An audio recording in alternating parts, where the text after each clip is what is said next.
Oke, Assalamualaikum warahmatullahi wabarakatuh. Kita kembali di pertemuan kita yang kelima mengenai pengujian kualitas sistem.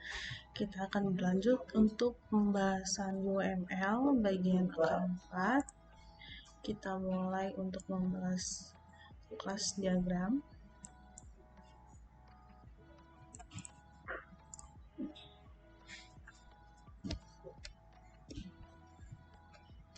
Nah, di sini kelas diagram ini menggambarkan interaksi antar kelas serta atribut-atribut yang melekat pada kelas tersebut ya.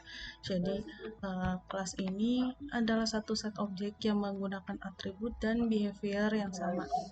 Jadi,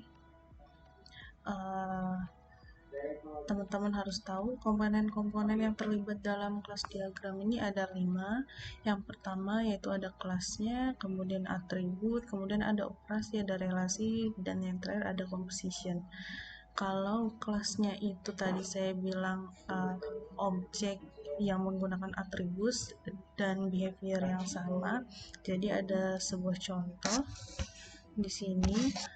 Contohnya semisalnya itu ada objek kursi dan meja. Itu menggambarkan objek yang memiliki atribut dan behavior yang serupa dan bisa diklasifikasikan sebagai furniture. Itu sebagai class name-nya. Nah, atributnya itu ada di bawah. Kemudian kalau atributnya itu sendiri adalah satu set properti yang dimiliki oleh kelas yang menggambarkan batasan dari nilai yang dapat dimiliki oleh properti tersebut. Jadi kelas ini mungkin memiliki beberapa atribut atau tidak memilikinya sama sekali, bisa jadi. Nah, biasanya huruf pertama dari tiap kata itu merupakan huruf kapital ya, kecuali untuk huruf awal. Contohnya di sini nih ada tinggi, lebar, tebal, kualitas, itu huruf depannya menggunakan kapital. Tapi kalau untuk contohnya birthdate, name, address itu pakai huruf awal yang tidak kapital.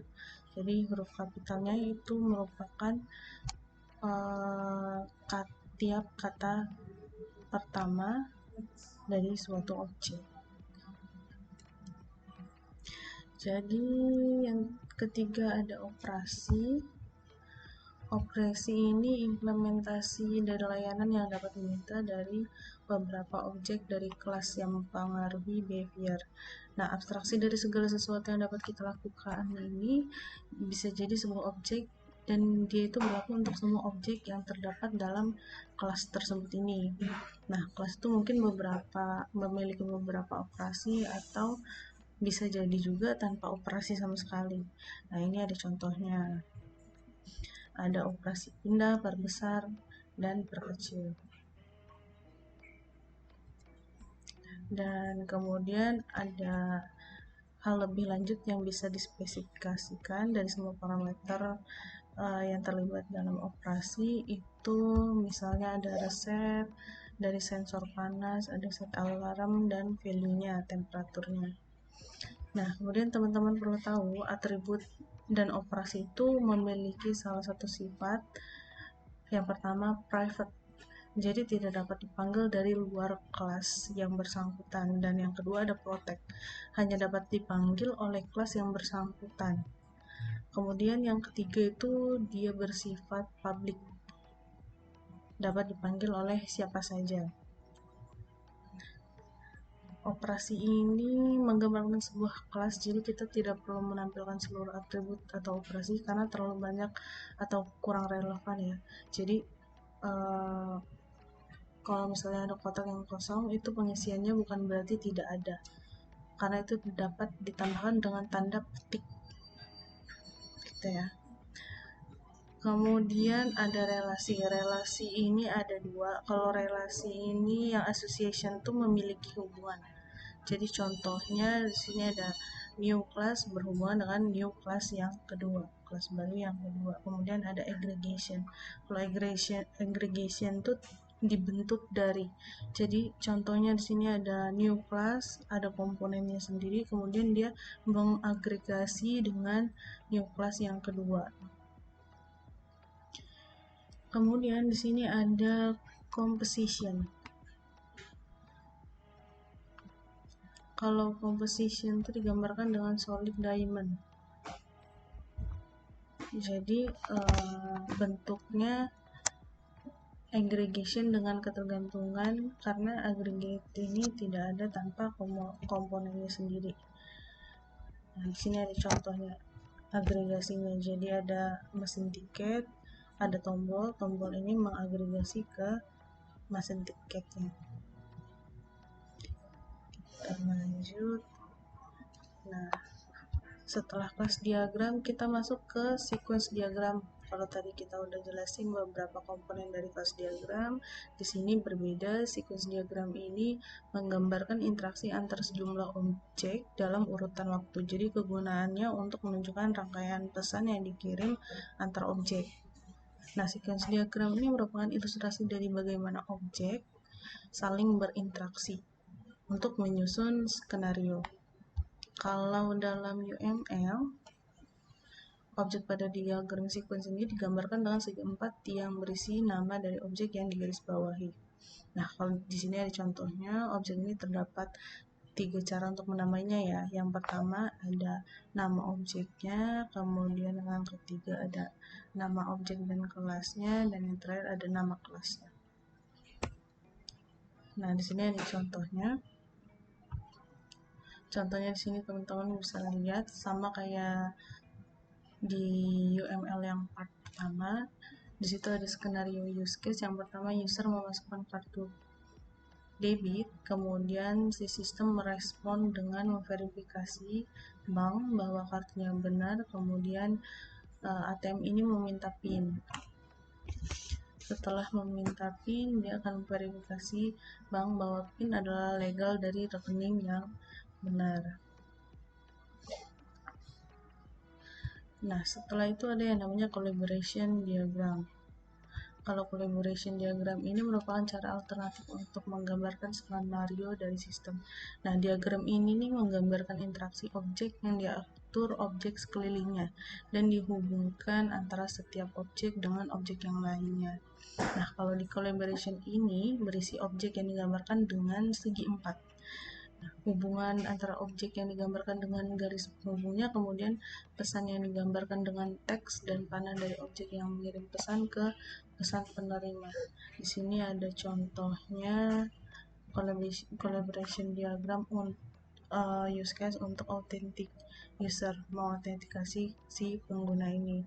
Sama seperti tadi, cuman gambarannya seperti ini untuk penggambaran di collaboration diagram. Nah, kemudian teman-teman perlu tahu kalau bedanya sequence dengan collaboration. Sequence itu memberikan cara untuk melihat skenario dari sistem berdasarkan waktu. Jadi apa yang terjadi pertama kali, apa yang terjadi selanjutnya.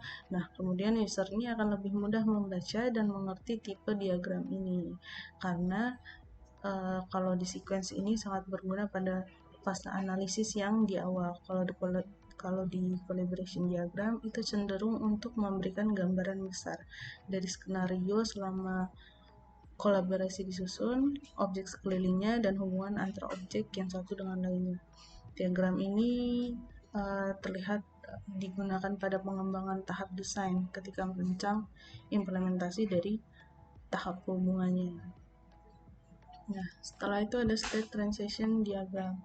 Kalau state transition diagram ini menggambarkan transisi dari perubahan keadaan dari satu state ke state lainnya.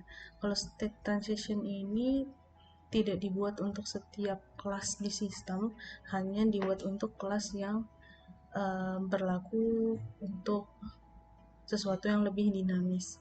Elemennya sendiri ada 3.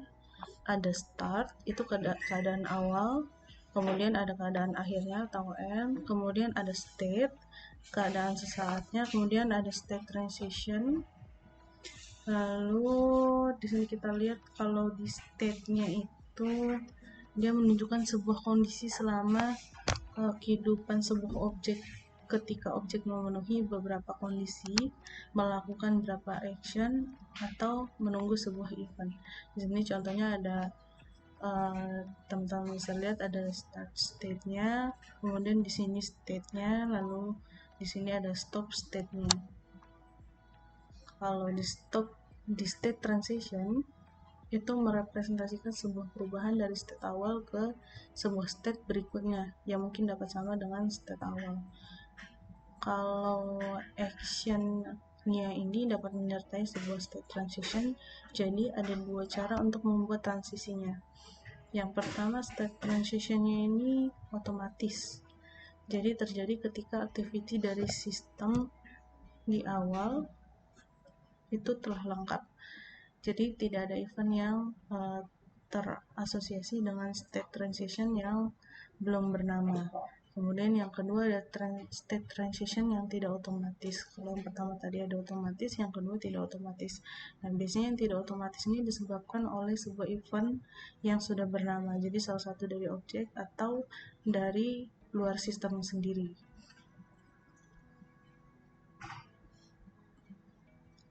Kemudian di activity diagramnya, dia ini menggambarkan proses-proses yang terjadi mulai aktivitas dimulai sampai aktivitas berhenti. Nah, activity diagram ini mirip dengan flowchart diagram. Kalau diagram ini mirip dengan flowchart karena pemodelan workflow dari suatu aktivitas ke aktivitas lainnya itu berawal dari aktivitas ke status. Nah, kalau activity diagram ini juga bermanfaat untuk menggambarkan parallel behavior atau menggambarkan interaksi antar beberapa use case. Ini contohnya, teman-teman bisa lihat di sini adalah contoh activity diagram untuk ATM system. Dari mulai menginputkan kartu, request PIN, kemudian tipe PIN-nya dulu, memverifikasi sampai dengan mendapatkan kembali kartu kreditnya. Ini contoh untuk activity diagram untuk sistem ATM. Kemudian ada komponen diagram. Kalau komponen diagram ini menggambarkan struktur dan hubungan antara komponen peranti lunak, termasuk ketergantungan atau dependensi.